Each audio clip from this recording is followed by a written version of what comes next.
Hola, ¿cómo están? Bienvenidos a este nuevo episodio de Mediaudios, los podcasts de Teva Chile. Yo soy Paloma Ávila, me dedico al periodismo de ciencia, de tecnología, de futuro, y los quiero invitar a compartir este espacio para visibilizar esos problemas de salud, generar conciencia sobre patologías, sobre dolores, sobre distintos conocimientos que necesitamos actualizar, pero sobre todo para generar herramientas tanto a los pacientes como a la comunidad médica.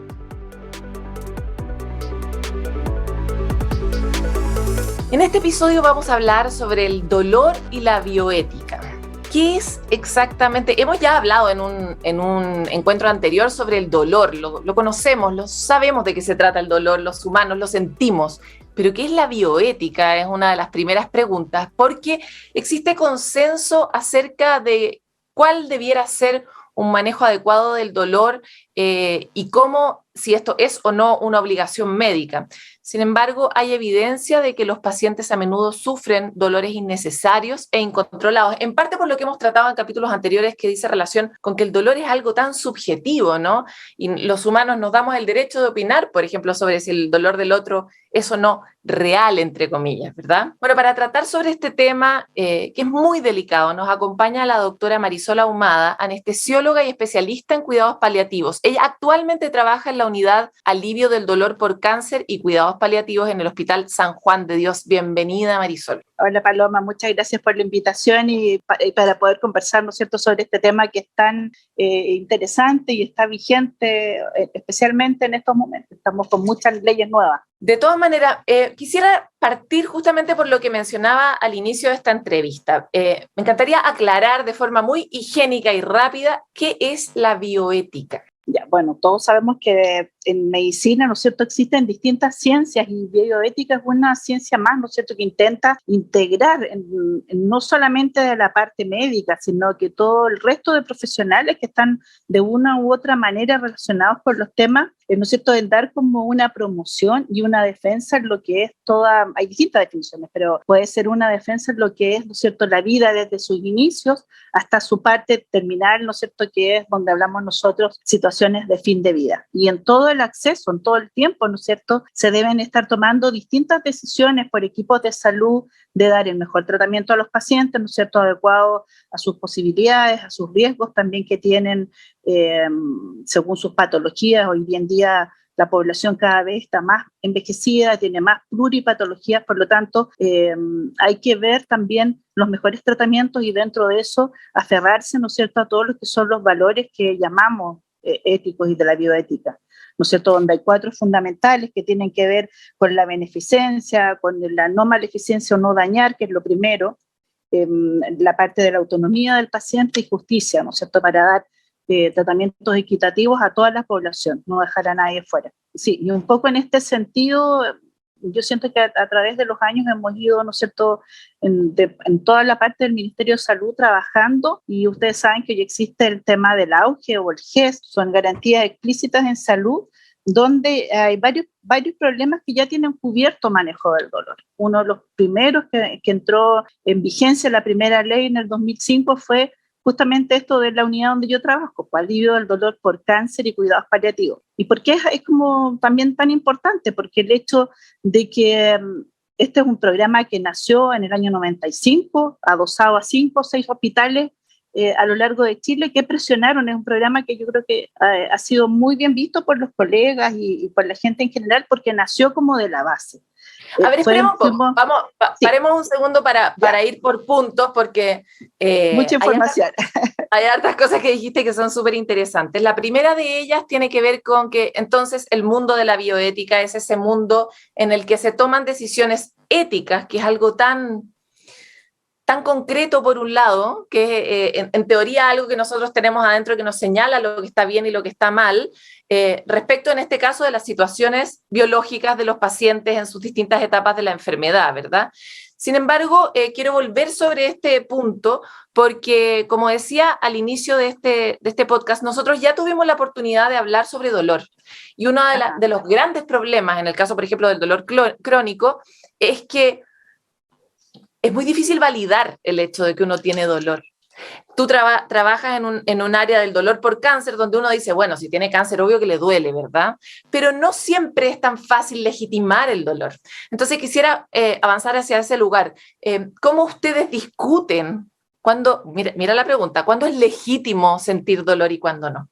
O sea, es legítimo, necesario y es de todos los días. Los pacientes, la mayoría de las pacientes que consultan, tanto en el servicio de atención primaria, lo que son APS, las urgencias, ¿no es cierto?, y a médicos más especializados, dentro de la consulta, en el 90% de las veces, el paciente manifiesta que ha tenido dolor. Y ese dolor muchas veces no es solamente un día. Hay veces que cuando se hacen dolores estos crónicos, que ustedes ya lo saben, que son dolores que duran más de 3 meses, ¿no es cierto?, el paciente tiene dolor 4, 5 y hasta a veces todos los días de la semana. Entonces ya el dolor se hace un tema que deja de ser un síntoma y en toda la parte crónica se transforma en lo que nosotros hoy en día estamos hablando ya de una enfermedad. Afortunadamente, ¿no es cierto?, hace bastantes años ya todos los países trabajamos nosotros enlazados en distintas sociedades de dolor con una sociedad madre, que es la IAS, la Sociedad Internacional para el Estudio del Dolor, donde se han venido trabajando hace mucho tiempo en la implementación y en el interés de demostrar que el dolor crónico, ¿no es cierto?, es una enfermedad.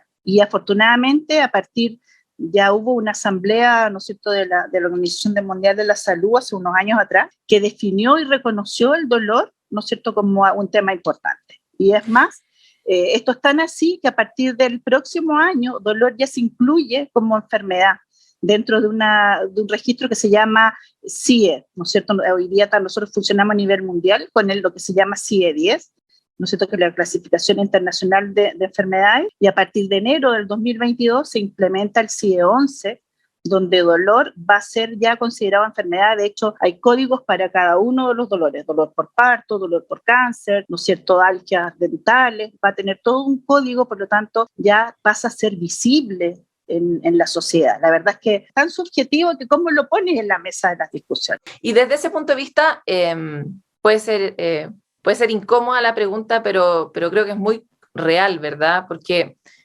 da la impresión de que la aceptación del dolor ajeno es mucho mayor en la salud privada que en la salud pública, ¿no? Como que hubiera menos posibilidad de plantear el dolor.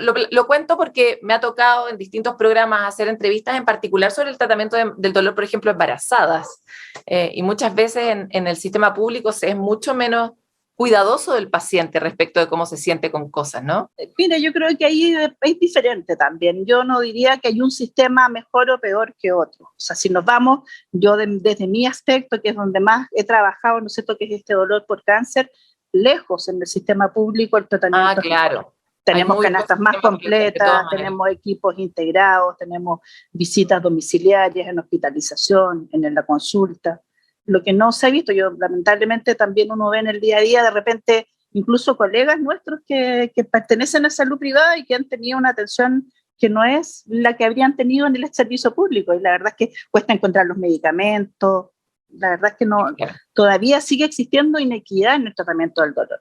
Claro, depende mucho del contexto y del tipo de enfermedad. ¿Por qué es importante tener un punto de vista humanista y bioético respecto del dolor? Mira, yo el otro día comentaba con otros colegas y en otras reuniones que habíamos estado hablando de cómo partí un poco yo en este tema. Yo partí como anestesióloga, veía al paciente cuando llegaba al pabellón, ahora, ¿no es cierto?, uno también tiene una interacción un poquito anterior cuando hace un acercamiento, pero después que el paciente se opera ya perdemos el contacto. Pero dolor a mí me llevó el tratamiento, ¿no es cierto?, de sentarme en un escritorio y ver a un paciente, me llevó como a reconocer de nuevo la medicina como algo humano. Yo creo que el tratamiento que se hace hoy en día de manejo del dolor en todas las unidades, ya sea oncológicas o algunas no oncológicas que existen, es darle de nuevo sentido y humanización a la medicina. Cuando tú dices de nuevo, ¿qué pasó entre medio? Yo creo que entre medio pasó, bueno, que cambió todo, pues cambió la medicina, ha cambiado la forma en que se entrega. A nosotros, en la parte de los más antiguos,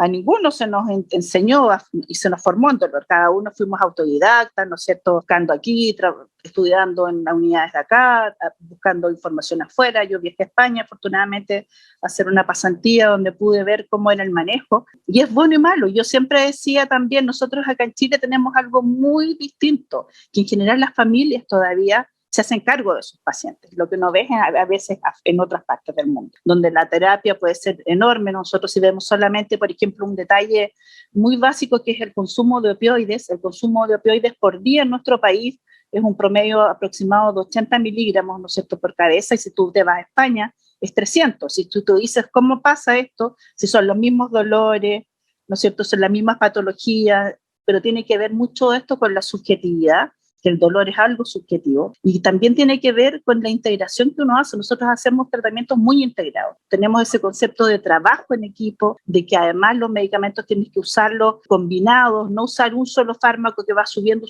dosis, sino que hay que ir viendo caso a caso, todos distintos. No, y hiciste una mención al principio que pensé que hacia allá ibas a llevar tu respuesta, que era que aquí todavía la gente se hace cargo como de sus familiares con dolor. Me imagino que el hecho de estar acompañado tiene un impacto en la sensación de dolor, ¿o no? La verdad es que es súper importante, y no solamente estar acompañado, sino que sentir que lo que tú estás diciendo, lo que está sintiendo el paciente es entendido por la familia. Sí, y claro, entendido después por el equipo de salud. O sea, pasa muchas veces que a la gente no le creen que tiene dolor. Claro. O dice, ya se te va a pasar, o lo normalizamos. Un paciente que se opera, es lógico que tenga dolor en el postoperatorio, tuvo una cicatriz, ¿te fijas? Entonces uno dice, pero ¿cómo? ¿Tiene que doler si tiene una herida, no sé, hacer un tajo, cualquier cosa le pueden decir? Pero eso no es normal, tener dolor hoy en día, en el siglo XXI que estamos, con el avance y con la cantidad de no solamente fármacos, hay tratamientos distintos, ¿no es cierto?, bloqueos nerviosos, hay usos que usan los kinesiólogos, estos TENS, hay distintas cosas que pueden tratar el dolor. Me gustaría avanzar hacia una distinción que es, ¿existe una diferencia entre sufrimiento y dolor?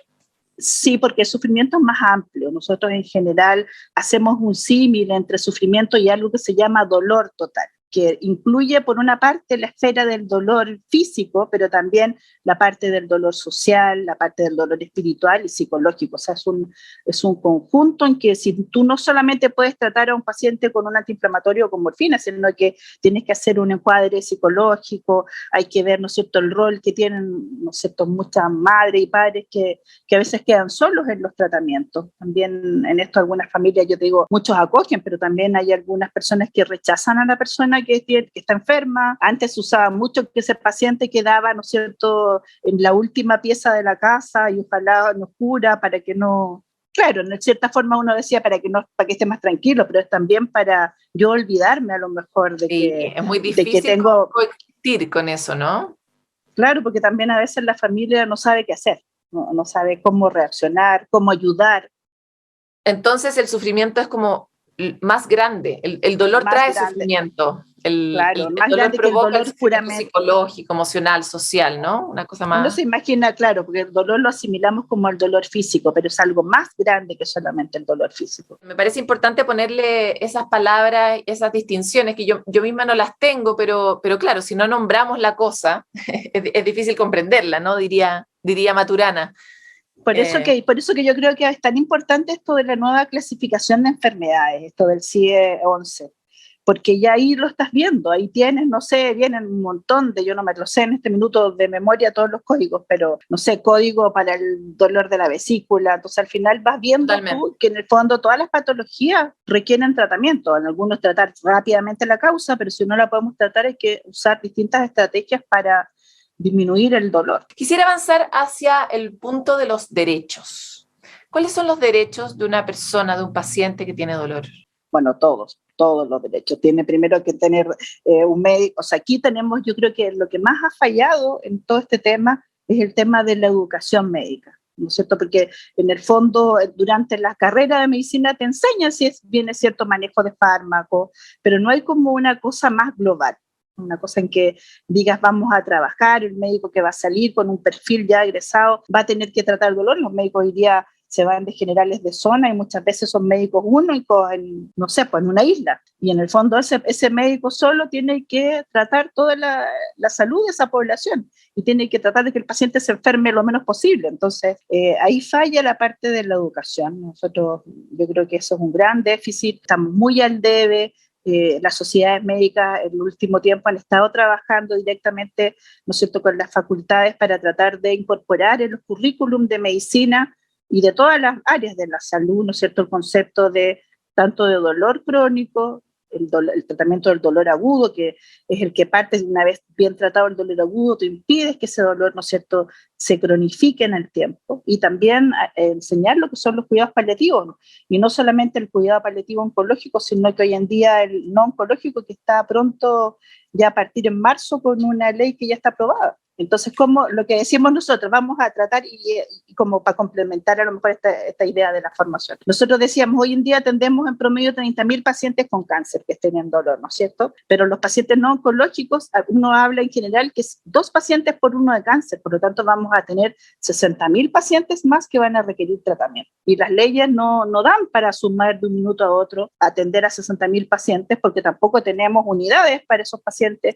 ni médicos formados, el Estado y la parte también de las partes de las clínicas, es lo mismo, las unidades son súper escasas, muy pocas. Claro, pero pasa también en todos los ámbitos que habitualmente primero viene la ley y después se arma, Claro. Así que permite sostener eso, ¿verdad?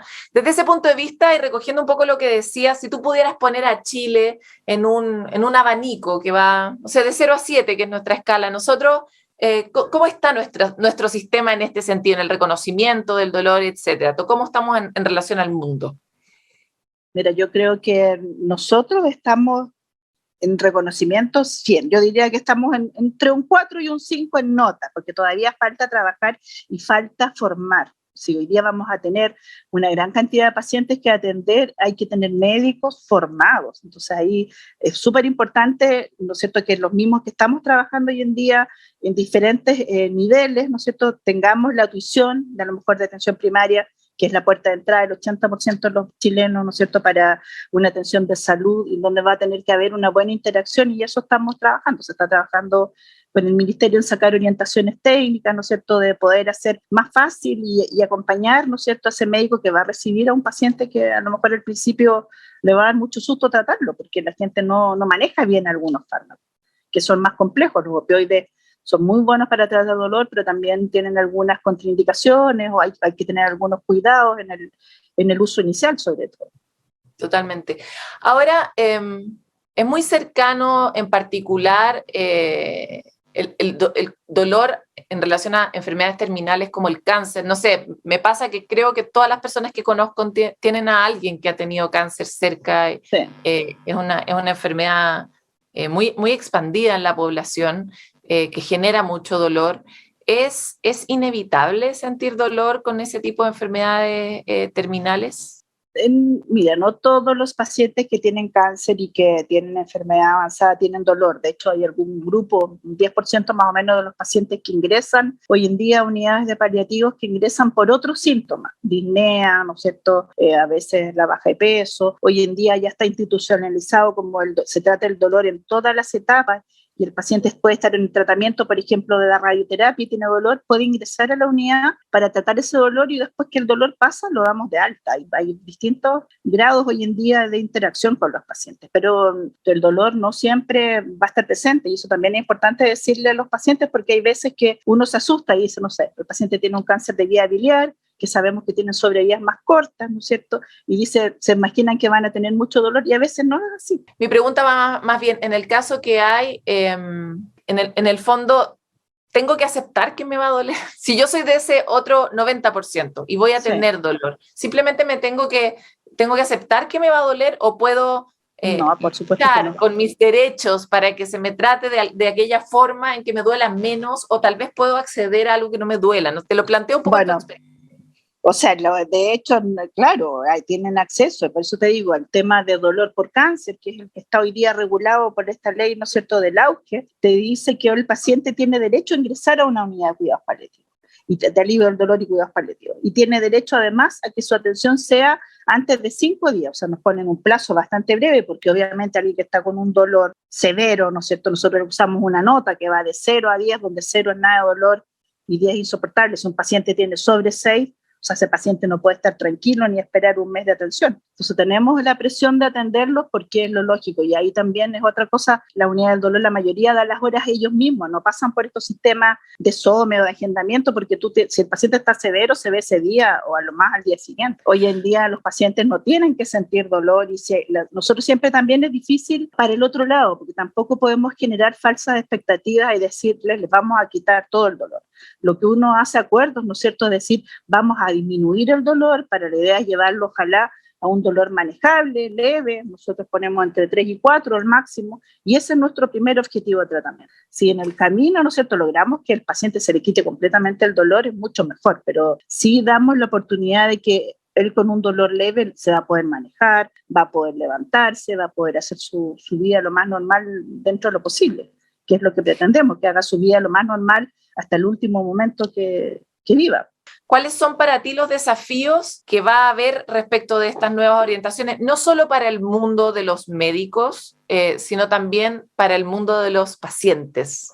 Bueno, primero que nada, que los pacientes finalmente van a tener dónde tratarse y van a tener acceso a fármacos. Y también pasa hoy en día que cuando nosotros cuando partimos en este estudio del dolor en HED, se hizo una encuesta telefónica y se le preguntaba a los pacientes en el fondo qué tomaban, y la mayoría de los pacientes tomaba un fármaco de paracetamol o ibuprofeno, pero no había nada y era SOS, no era, porque tampoco hay acceso. Tú vas a ATS y el arsenal farmacológico de atención primaria tiene tramadol, por ejemplo, solo para algunos pacientes que tienen artritis y artrosis, pero para otros dolores, la fibromialgia, por ejemplo, no hay tratamiento que sea accesible a los pacientes. Entonces, afortunadamente en Chile también funciona mucho esto de trabajo, ¿no es cierto?, en sociedades de pacientes que se agrupan. Está la agrupación, ¿no es cierto?, de pacientes de fibromialgia, que han también tocado las puertas en el ministerio para decir, nosotros también existimos, tenemos dolor, requerimos tratamiento, y en eso también hay sociedades que están trabajando con ellos, la Sociedad de Reumatología, Fisiatría, y que estamos también todos apoyando en conjunto para que finalmente el acceso sea universal. Marisol, es un tema realmente apasionante, porque ¿qué más querría uno que no sufrir, que no sentir dolor en la medida de lo posible, a pesar de que es tan sano, un mecanismo evolutivo tan valioso el dolor, ¿no? Que uno logre utilizarlo para eso, para evolucionar y no permanecer en él tanto tiempo, ¿verdad? Desde ese punto de vista te quiero agradecer este encuentro, ha sido súper inspirador y nos abre muchas conversaciones a futuro, así que muchas gracias por participar en esto. Gracias, Paloma, y invitar a todos a estar atentos a todas estas leyes nuevas que están apareciendo, porque tenemos que involucrarnos específicamente todos, la población, ¿no es cierto?, que requiere tratamiento, y también los equipos de salud que van a tener que dar acceso a la atención lo más pronto posible. Te agradezco mucho poder estar acá. Muchas gracias a ti. Nosotros nos vamos a encontrar en otro capítulo donde hablaremos o descifraremos nuevos misterios, nuevos conocimientos, nuevas fronteras del mundo de la medicina y del cuidado de nosotros en estos tiempos.